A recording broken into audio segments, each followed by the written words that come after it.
nên nó khàn mình nó rồi như vậy dừng tì rồi mình dừng spar bớt spin sao par chết ấy dừng spar bờ dừng sọp tì xong tu tài cái vun sao mà mẹ thôi tìซื้อจังได้นี่ตอนนี้เขาอยู่ประเทศใดเนาะโอ้เฮ็ดแวกย่างอยู่นี่นี่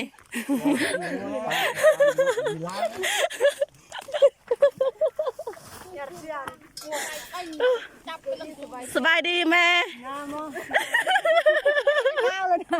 เฮ็ดแวกจักมือแล้วแม่5 มือแล้วปะวันเท่าไรนี่เห็นเลยให้เซียวทอกขี้งัวไก่ใจอ๋อสักไก่มาตายกับบุกไก่อินไก่ทอนอย่างต้มไม่ช่างเรื่องไม่ช่างยอด มาเห็ดยังนี่ อยู่ไหมน่ะ มาเบิ่งเขาเฮ็ดเวียก โอ้มาเบิ่งเขาเห็ดเวียกโดยซะ มาแบกขี้บ่ สบายดีแม่เฒ่าแม่เฒ่าชื่อยังเนาะแม่ยังอยู่นี่แม่เฒ่าแม่เฒ่าบอกสลาเป็นบ่แม่เฒ่า เดี๋ยวเคยตายเสือ สบายดีผู้เช้าบอกสลาเป็นบ่ บ่ยืม บ่ได้ถามว่าโสดหรือบ่โสดอันนี้สนอนโสดบ่ล่ะโสดเลยสบายโสด ยืมไปว่าภาษาลาวเป็นบ่ยืม แม่เฒ่าอันนี้เฮ็ดยังนี่เก็บกระสอบแม่เฒ่านี่ ให้เก็บกระชอบเนี่ย สิพาพาดกรรมกรเฮ็ดเวียกมื้อนี้ก่อนอันนี้เฮาสิพาทุกคนมาเฮ็ดเวียกอยู่สวนกล้วยจีนเนาะ เฮ็ดเวียกเนาะอันนี้มาพามาชมบรรยากาศ ชมบรรยากาศอยู่นี่เฮาเป็นหัวหน้าเพิ่นเด้เฮาเลยแบบมาเบิ่งแวะหน้าเวียกอิหยังหั้นนะมายามเยี่ยม ก็แต่งตัวแบบ สบายดีอยู่ไสนี่เนาะนี่อยู่ประเทศใดนี่ อยู่เตี้ยแต่ไง ประเทศยังนี่เฮาอยู่นี่ตอนนี้ ประเทศขยงหวน โอ้หาจูนเลยไม่หาจูนนะจืดตามจูนเลยจืดตามจูนเลยตามจูนเลยเฮ้ยจืดตามเลยจืดสัมภาษณ์มัน นะยืมความเพียรของว่า มาแอดร้องสิค่ะร้องจืดสัมภาษณ์มันโอ้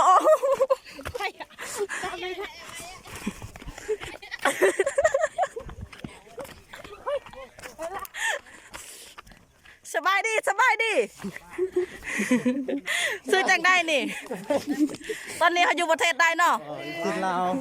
โอ้เฮ็ดแวกย่างอยู่นี่นี่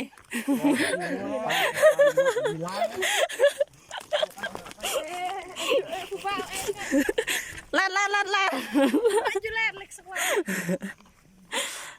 มาสัมภาษณ์กรรมกรเฮ็ดเวียกเนาะมื้อนี้ในฐานะเฮาเป็นหัวหน้าผู้หนึงเอ้ยกรรมกรทางนี้ติสัมภาษณ์นี่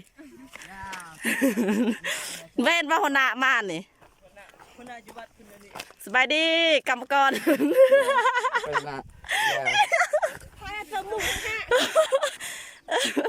เฮ็ดแวกจักมือเลยเนาะสัมภาษณ์แน่โอ้ยพวกนี้นี่เป็นจะได้ว่าพอกรรมกรจึงกันเจอสัมภาษณ์จุอันตรอกอิจบุกเลย เป็นคณะแต่ว่า แบกข้าวสารรองเลย เป็นคณะแต่ก็ยังใส่ส่งกะ เขาบ่เห็นดอก อันนี้ผู้บ่าว เฮ้ยสบายดีผู้บ่าว เป็นผู้บ่าวมีเมียแล้ว โอ้มีเมียแล้วบ่โอ้ผ่านมีเมียนี่ผ่านเลย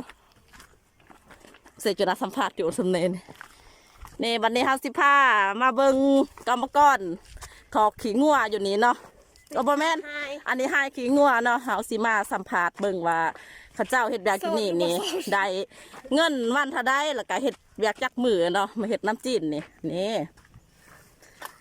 สบายดีกรรมกร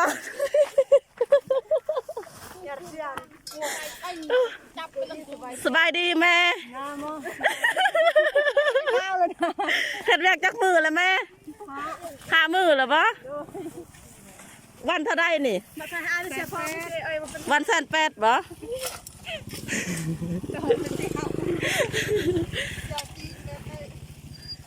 ายสบายดีทุกคนเห็ดเบียกอยู่ส่วนกล้วยจีนอยู่เสียเลยแบก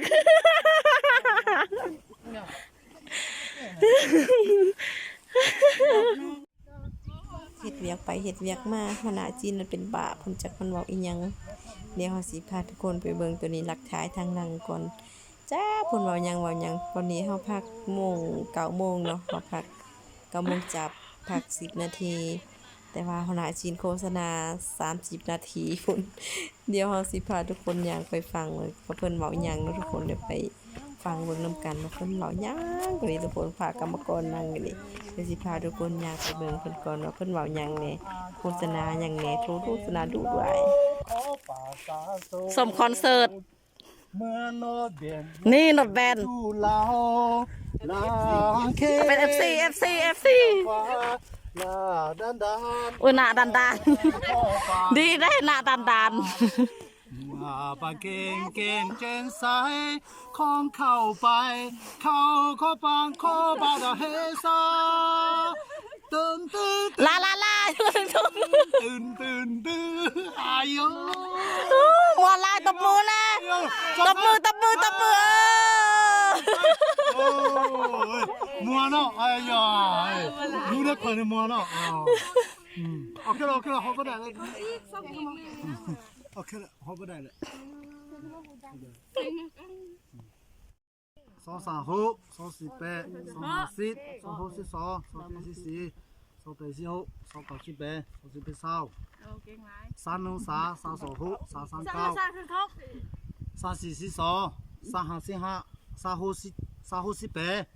37 31 38 34 39 37 38 40 414 42 45 414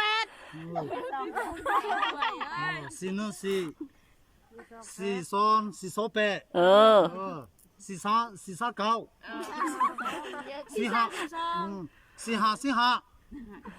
439 45 30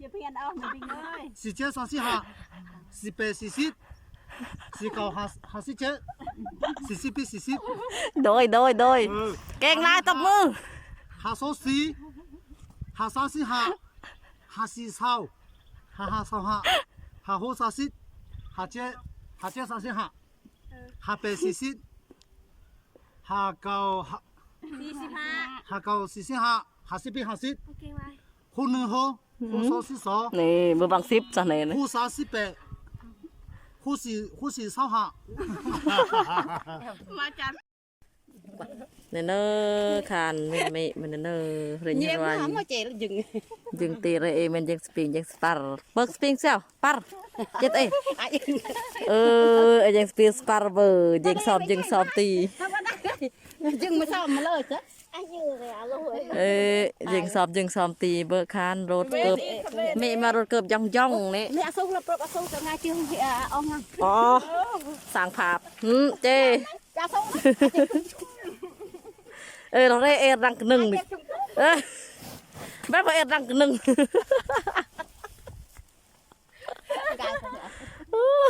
กายเสียยังระบาดไม่แม่คลิปวันนี้นี่มีลายผักส่วนอันนี้จะเป็นโมทายคลิปเป็นสละตอนแบกขี้งัวเนาะจะเป็นทีมงานพวกสละเนาะโมพันทายคลิปให้กับทายจากไทยแนวใดเนาะสละใส่โมกับอะไรเรื่องสักพี่น้องให้เพิ่นเว้าเพิ่นก็เบาๆเพิ่นอยู่ซื่อๆทายซื่อๆนี่คือตอนเฮาแบกขี้งัวขึ้นอันนั้นเฮาสิไปทอกบอลฝุ่นเนาะใกล้ๆนะพี่น้องเดี๋ยวสิพาพี่น้องไปรับชมบรรยากาศการเฮ็ดงานของสละจ้าไอ้ขอไข่โดดเดโตตาทอทงคนจีนเฮียนภาษาลาวกอกากอไก่ขอไข่ขอควายนี่ภาษาจีนนิกตี้ฮะภาษาจีน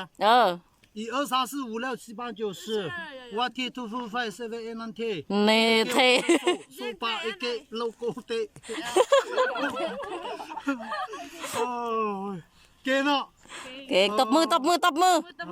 อแน่เก่งลายลานจอเก่งลาย เมื่อยเด้เฮ็ดเวียกนี่ก็ได้ลมลุกคุบขามเอลีโอชีวิตชีวิตเกิดมา เป็นผู้เบา ไทยอ่านอะไรก็เป็นยุครุ่งอะไรนี่ กระลาภาษาไทย ลาวค่ะ ตีเดียดแล้วไง สู้ๆเด้อ คือตังมี เมื่อยเด้อะไรเป็นแถวกับมึนนะ เป็นได้เป็นแท้ไม่เป็นอันไทยไปไปถ้วย ตู้ฮะดูฮะอันนี้ดูสมมติ ปลาเก้านาทีบ่ เทสดีมไทย0.5 โอ้โห แบกสอบชีวิตหาเงิน เย่งอันนี้ก็หน้าแล้วดื้อร้องระบายเบ้นโหดเลยกองหน้าแล้วดื้อเลยควายมึงดื้อเลยกองหน้าตาไทยตรงหลังนี่เบายังไงแบบไปกองหน้าทำกองหลังทำอาดูให้เอตายกับเอมึนนะ ทักบนไม่เท่าทัติ